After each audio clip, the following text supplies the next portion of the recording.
Hi, everyone. We're back for postpartum at risk. This unit is going to cover postpartum hemorrhage, postpartum infections, thromboembolic events like DVT. To a lesser extent, we'll touch on pulmonary embolus, but it's really not different in postpartum than it is in your typical med-surg patient. So we're not going to spend a lot of time on that. And then the last unit will be on postpartum psychiatric disorders. The longest of them is postpartum hemorrhage. So we'll get started. Postpartum hemorrhage is the most dangerous condition in postpartum. It is a leading cause of maternal mortality worldwide, accounting for about 35% of all maternal deaths.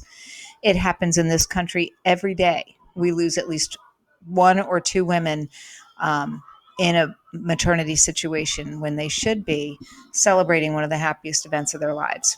And it's important to remember that for every woman who dies, many more will suffer complications resulting from blood loss. And that, think about it. You're going home to take care of a baby and you've lost 1,500 mLs of blood or whatever. And, it has impact on your ability to be able to parent and your ability to heal from childbirth. So it's important to be able to recognize the signs and symptoms of postpartum hemorrhage to address them quickly and effectively. Just to give you an idea of scale, 125,000 women every year in the United States have excessive blood loss after delivery that requires some kind of intervention. So risk factors for postpartum hemorrhage. And these are just risk factors. There are women who hemorrhage with none of these. But these are the women that you really, your antenna should go up. So a past history of postpartum hemorrhage. If they've had it before, they'll do it again. Women are repeat offenders when it comes to anything in pregnancy or postpartum. It doubles your risk. So if they've had that risk, you should know to have that type and cross on standby. Make sure the blood bank is aware. Make sure everyone who's caring for that patient that you give handoff to is aware that she is at risk for postpartum hemorrhage. Conditions that stretch the uterus out, multiple gestation, your twins, even higher order multiples. That uterus has to work harder to contract after delivery and regain its tone. Big babies, macrosomia, baby over 9 pounds, or polyhydramnios, that extra fluid. So those are risk factors because, again, the uterus has to work harder to contract. And we know that a contracted uterus puts pressure on the blood vessels where the placenta detaches.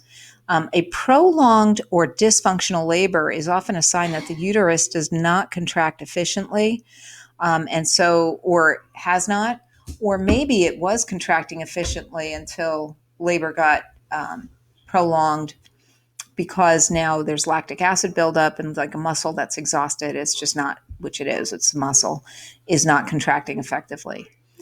Grand multiparity, these moms that have 5 children or more, their uterus has been distended and then contracted more than 5 times. It may have trouble maintaining tone after delivery.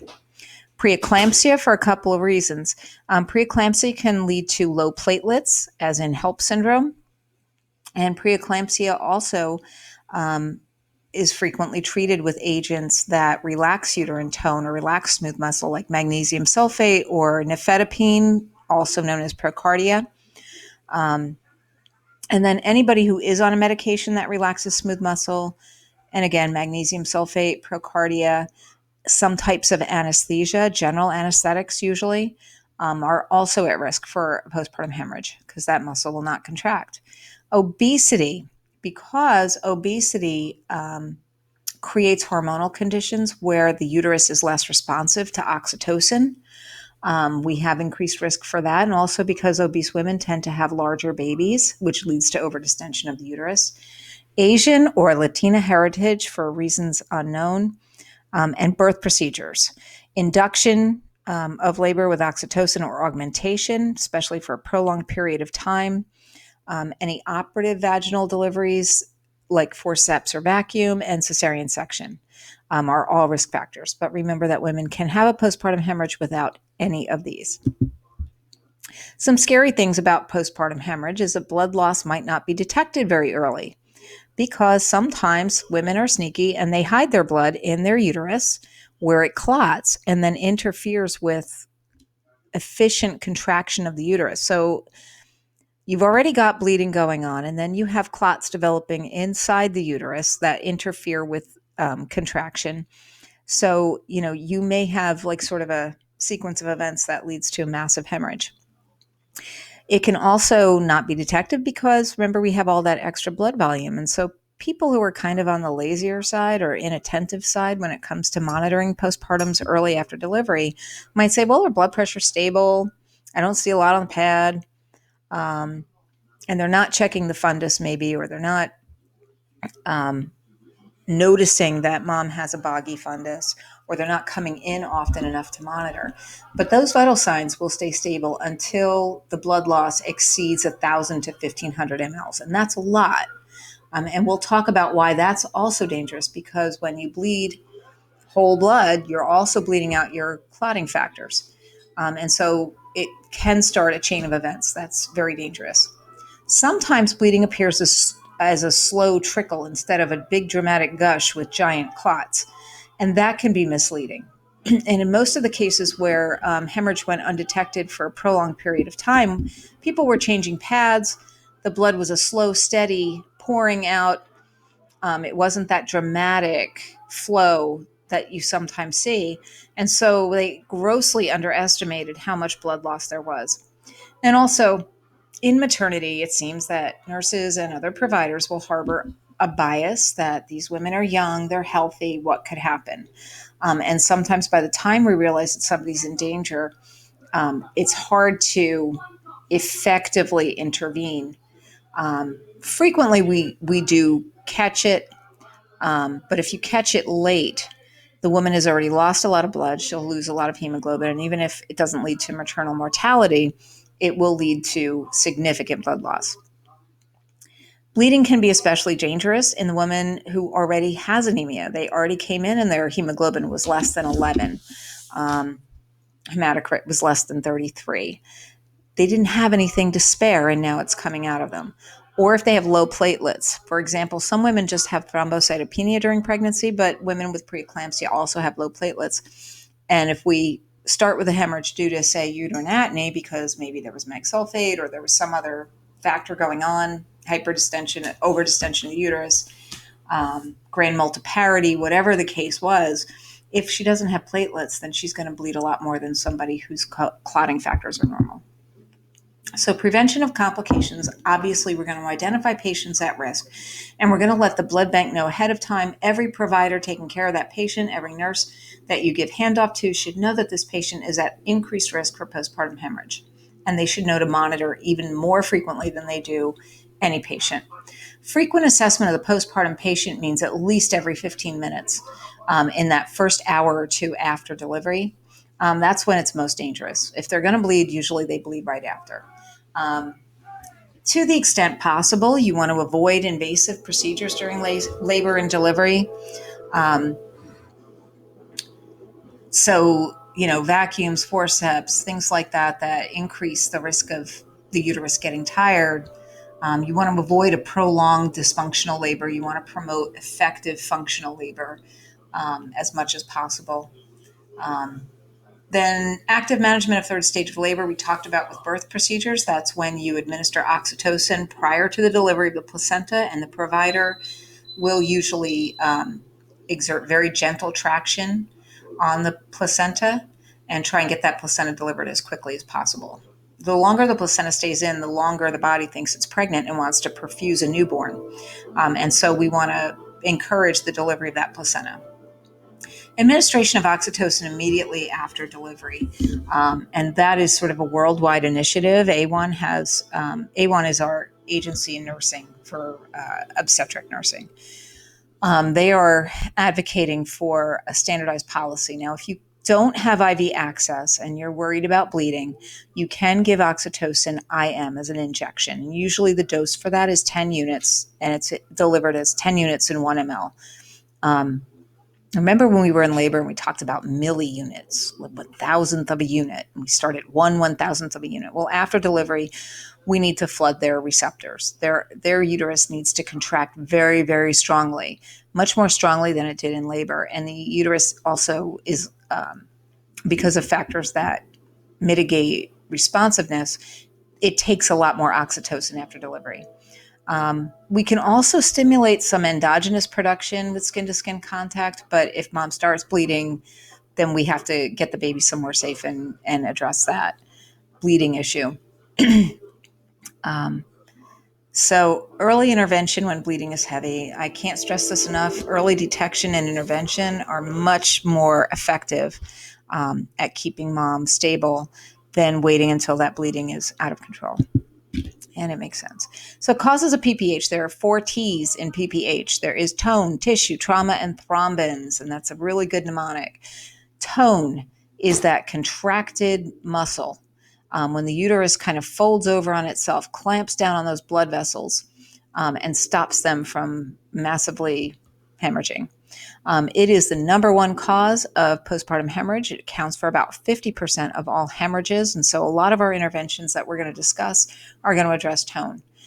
Anything that interferes with normal tone, like I said, that overdistension of the uterus, we talked about before, keeping the bladder empty, clots that are inside the uterus, anything that can disrupt that tone needs to be addressed. Tissue, second cause. This is when pieces of the placenta are left behind and they send little hormonal messages to the body that tell it that it's still pregnant and it wants to perfuse a baby. And so there's increased blood flow to the site where the placenta detaches. And we can have quite a bit of bleeding through that.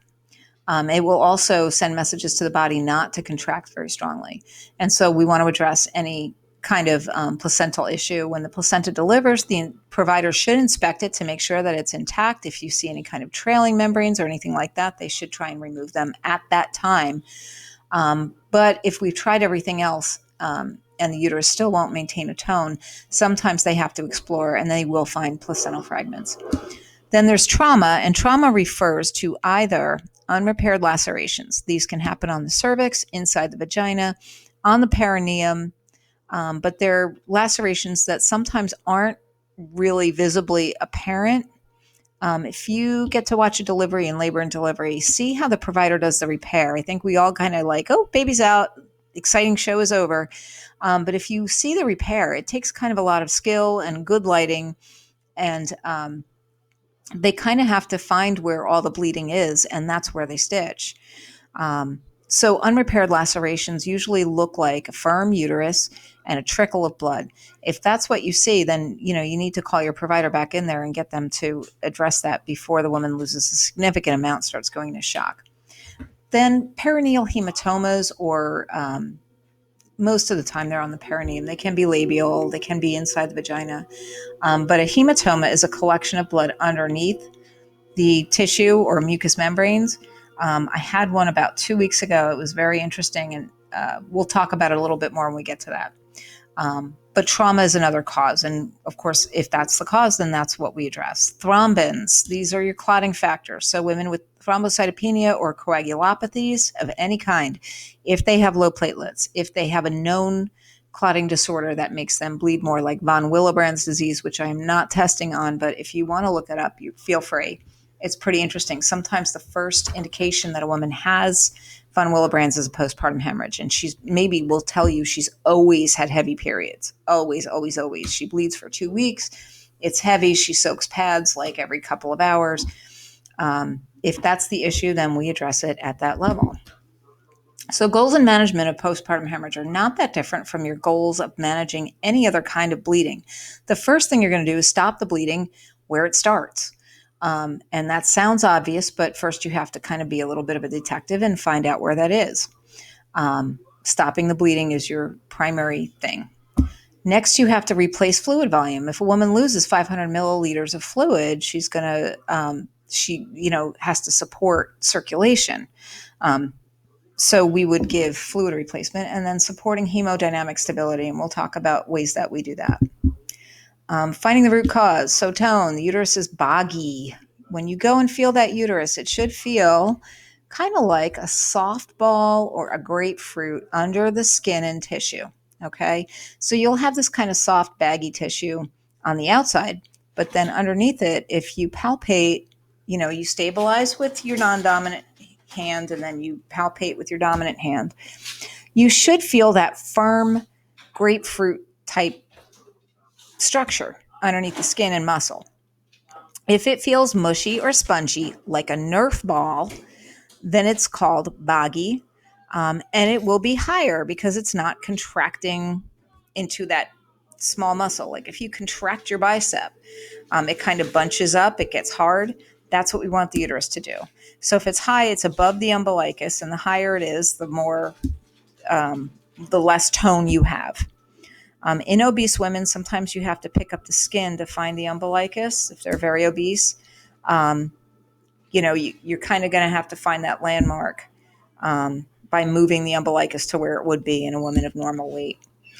Tissue. So you might be at the delivery and see trailing membranes when the provider is getting the placenta out. And I would suspect that if I had seen that, they usually take like a ring forceps or what they call sponge holder. It's the same kind of thing. It's like a little clamp, and they'll clamp it and kind of pull it out. If you see like little pieces of placenta, be very suspicious that this woman may have a hemorrhage because maybe you didn't get it all out.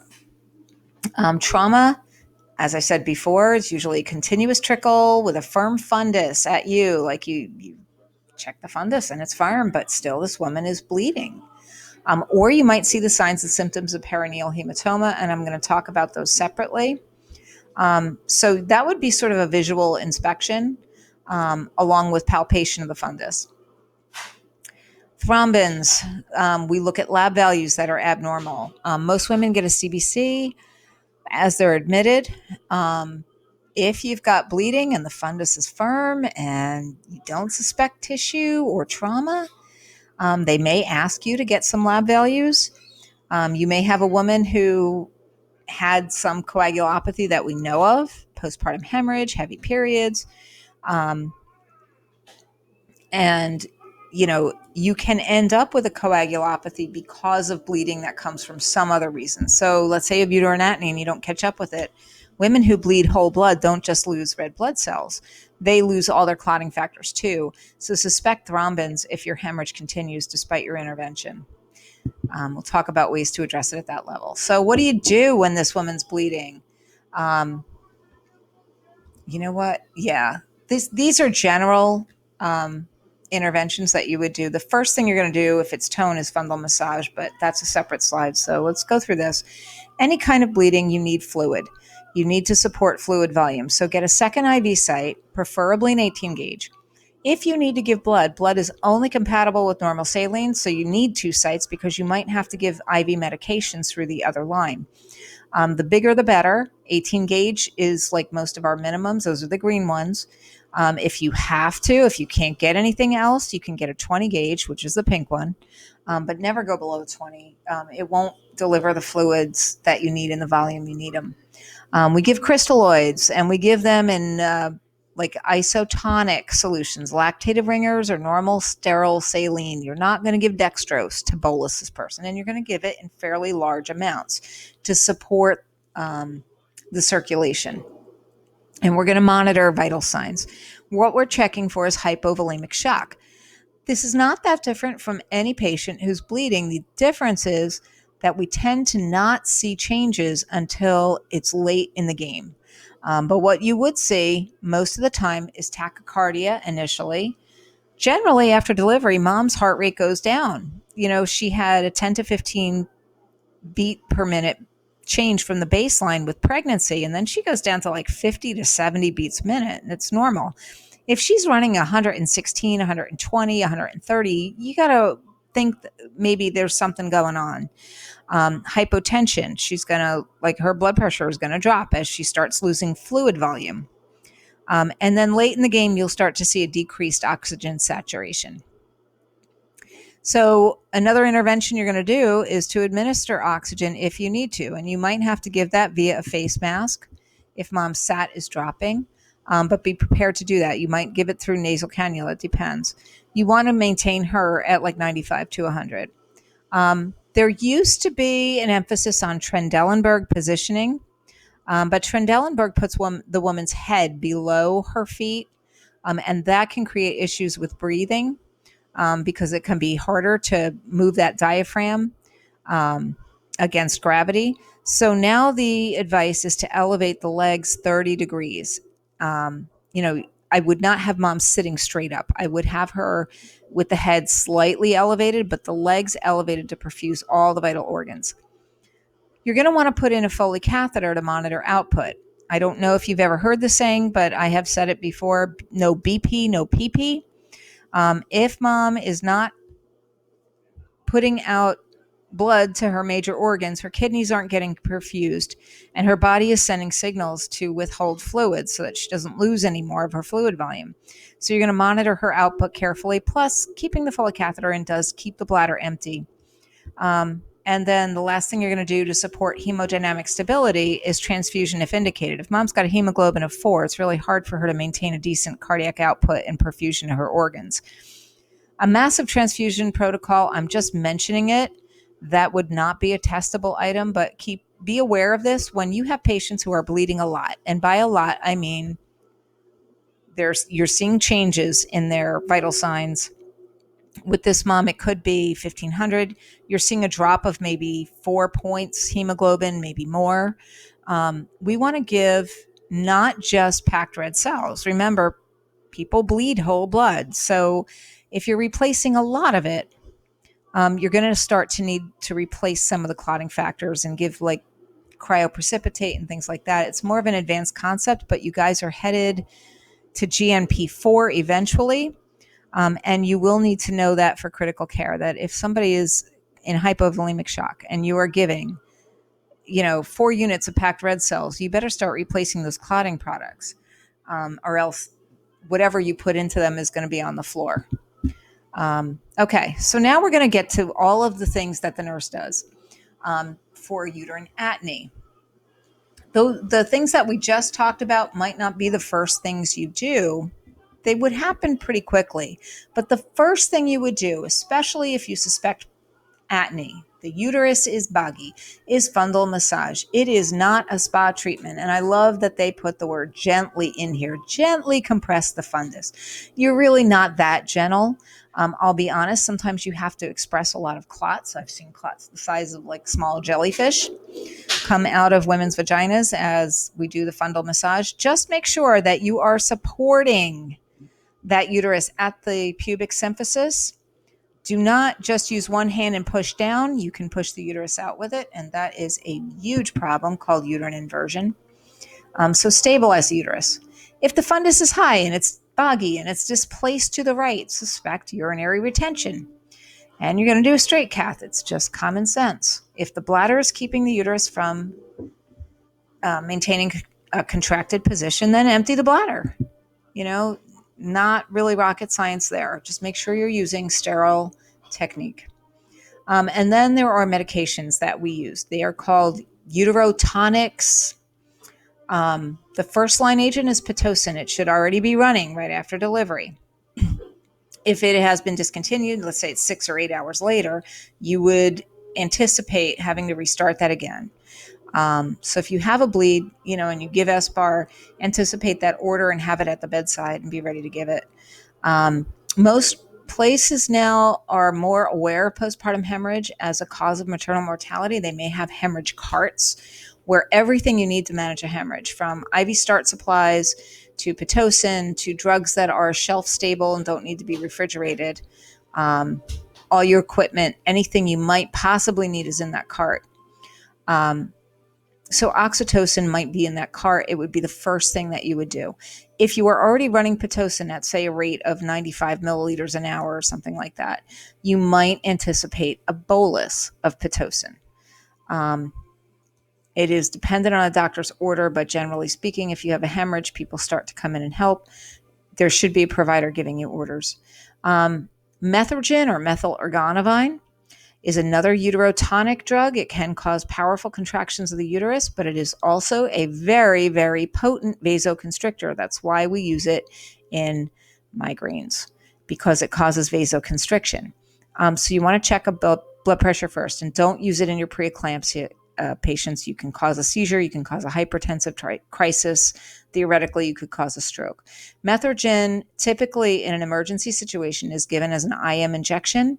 Typical dose is 0.2 milligrams or 200 micrograms, which is the same thing.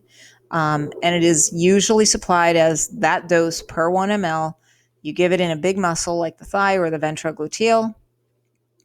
And like I said, just make sure you check the blood pressure first. It can be given PO later on to control bleeding afterwards. Ooh, goodness. I don't know what happened there. Boy, that was fast. We're all the way at the end. No, we're not. Let me just get our slide back. So sorry about that. Yeah, let's go from there. Okay, so other agents we can use misoprostol. It's a prostaglandin. Prostaglandins also cause contraction of the uterine muscle. This is also known as cytotec. It's that same drug that we used for cervical ripening or induction of labor, only in much, much bigger doses. Instead of giving 25 micrograms or 50 micrograms, we're giving 800 or 1,000. It can be given sublingually, where it works really super fast. It can be given PO, or it can be given rectally. In C-sections, I've given it rectally just because the patient really isn't capable of swallowing or holding something under their tongue at that moment. Misoprostol sometimes is very effective. The thing that you want to watch with misoprostol, especially if you give it sublingually, I found that their temperature usually spikes a couple hours later. And then we're doing like a septic workup on these moms. So when I get an order for misoprostol, I'll say, and you want acetaminophen with that, right? And ibuprofen. And they'll go, well, sometimes they'll hold the ibuprofen because of bleeding. But they'll go, yeah, you can give her 1,000 milligrams of acetaminophen with that. If their bleeding is stable, then I would give ibuprofen with their order if there's no clotting issues. But just be aware ibuprofen is an NSAID. And then we have tranexamic acid, or TXA, for any cause of postpartum hemorrhage. This is now becoming the standard of care. You give like a loading dose, and then there's a dose to follow that runs in slower over like 4 hours or so. Maybe it's 8 hours. I think it was 8 hours last time I gave it. And what it does is it allows normal clotting. It stops enzymes that break down blood clots. It inhibits fibrinolysis. So TXA addresses that thrombin cause. But if you have a significant amount of bleeding from uterus, you could still run out of coags.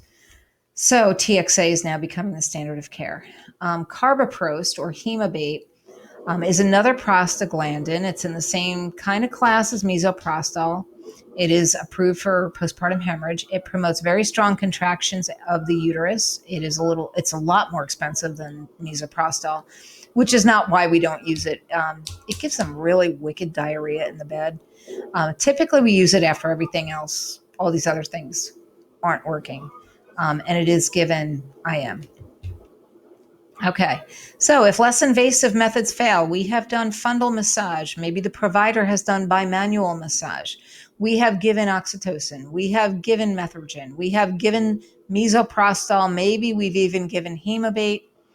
And nothing is working. Maybe somebody even went in there and tried to manually remove anything that might be their clots or placental fragments. So now we're going to prepare the patient for the OR.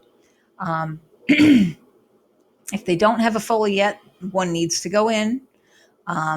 But everything we need to do, it's almost like when you have an emergency C-section, you need to be ready to move kind of fast before mom loses any more blood. So one of the things they're going to do is they can explore the uterus much more deeply for placental fragments, and they can do a D&C if that's what they find. Generally, though, if it's an issue of tone, there are a couple of other things they can do. They can use a Bacri balloon, and I have a picture of it on the next slide. And a Bacri balloon, it sort of looks like that Cook's catheter that they use for induction, only the balloon is way, way, way bigger. And they fill it with iced saline, or even room temperature saline, I think I've seen. And it kind of puts pressure on those blood vessels. The other thing that I've seen, and this is really cool, it's called a B. Lynch suture. I saw a couple of providers do it during a C-section, and I talked to them about it after because I just thought it was fascinating. So you've got this big, boggy, flabby uterus, and it's not firming up no matter what else you've done.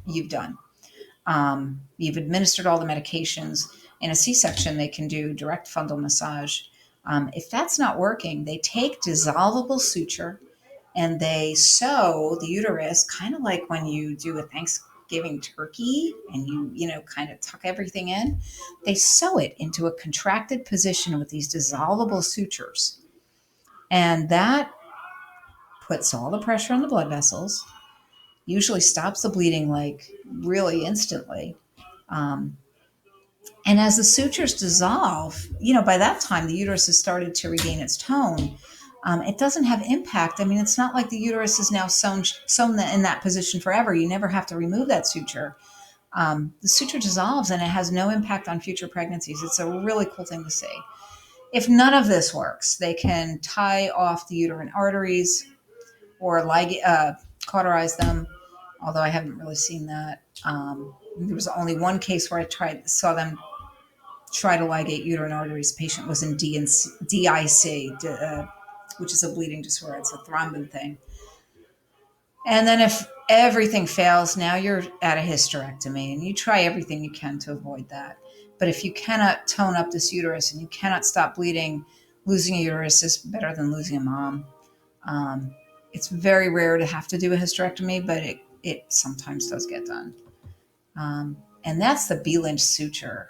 Gosh, I wish I could make that a little bit bigger without knocking this out of its presentation part. But those are those sutures that they put in. See how they put it on like two sides? It is really cool when you see that, because it's like, oh, problem solved. And then those sutures will dissolve and it has like no future impact. And then here is the Bacary balloon. You can see it like kind of goes in sort of like a Foley or a Cook's catheter. And then they fill up this giant balloon, and that balloon puts pressure. And if it's cold saline or colder than body temperature, that'll help promote hemostasis as well. Okay, so next cause of postpartum hemorrhage is trauma. So I'm going to talk about a perineal hematoma because I had a patient. She started off with a uterine hemorrhage, and then she had trauma from a suture that got disrupted when they were removing the clots, manual removal of clots. And then she developed this giant hematoma. This poor girl lost like maybe 1,400 mLs of blood that day. She's 17 years old and had no risk factors. But it was very interesting. So a perineal hematoma, the patient will complain of sudden excruciating pain. My patient did not, because she still had her epidural effects. It had been turned off, but she was within that first hour of delivery and she still was kind of numb. But patients usually, if they're feeling things, will complain of sudden excruciating pain, way out of proportion to what you think they should be feeling. If they had a first or a second degree tear or a little vaginal tear or something like that, usually they're sore and they'll complain of pain, but this is like crying in agony, like they're in labor all over again. And then you'll see this swelling at the site. And it doesn't look just like labial swelling. It kind of looks very localized. It can be discolored. The one that I saw 2 weeks ago was. It's described as a fluctuant mass, but it can get very hard. And that's what this one did. It can fill with 250 to 500 mLs of blood. And in fact, this girl had an incision and drainage, and we got 265 just in the canister, a few more from sponges. And then who knows, what we might have lost on the floor or whatever. If the hematoma is small, ice and pressure usually work. And I'll tell you more about this story when I see you in class. But you can actually weight down that ice pack with like a blanket that's fairly heavy, or, something. We used a sandbag in the end. If that doesn't work, or if it keeps filling, they need to have it, basically needs to be cut open and drained. And they kind of take the suction catheter, the Yankauer, and get all that blood out. And then they packed her with vaginal packing. And in this case, because that bleeding is not visually apparent, because sometimes we expect some perineal swelling, it can go undetected until that woman is showing signs of hypovolemic shock. So you have to be really careful with these patients. And then there's bleeding from laceration. So the same girl, she started off with uterine atony, and we did fundal massage, and the provider came in and did bimanual massage and evacuated some clots. And while she was doing so, We gave her oxytocin and methotrexate and TXA, just so you're aware, just to repeat that same content, because uterine atony is a big topic for NCLEX and for me. They disrupted, or the provider disrupted a suture, and she knew it, and she saw the trickle. And so we got her more repair supplies, and she had to repair that laceration again. And that's the site where the hematoma developed. But anyway, sometimes lacerations are easy to see. The perineal ones are right there on the outside. They're right on either on the skin, between the vagina and the anus. Sometimes you can see a little muscle or whatever, but the perineal ones are kind of easy to see and relatively easy to repair. Sometimes they're what we call sulcus tears. They're up the length of the vagina. And that can be a little bit more difficult because it's hard to visualize for the provider when they're putting in stitches, and that's kind of what this girl had going on. They can be cervical tears. So it's not uncommon for women after they've delivered a baby to have these tiny little micro tears in the cervix. But if there's a significant tear, you'll see bleeding, and it's not something that you might look for unless you get that trickle of blood. So the provider has to repair that. Sometimes they can do it at the bedside with local, and sometimes they have to take the patient back to the OR for general anesthetic. Retain placental fragments. I think I've already said this, but providers should be inspecting that placenta and the membranes after every single delivery to see that the membranes are intact. And usually they'll show it to you. They're pretty excited about the placenta. I always think they look kind of yucky, but whatever. Tree of life. If it's suspected that mom, or known that mom, has placental fragments, they can do a manual removal, and that involves a sterile gloved hand, not yours, but the provider's, inside the vagina, goes through the cervix and sweeps out those membranes.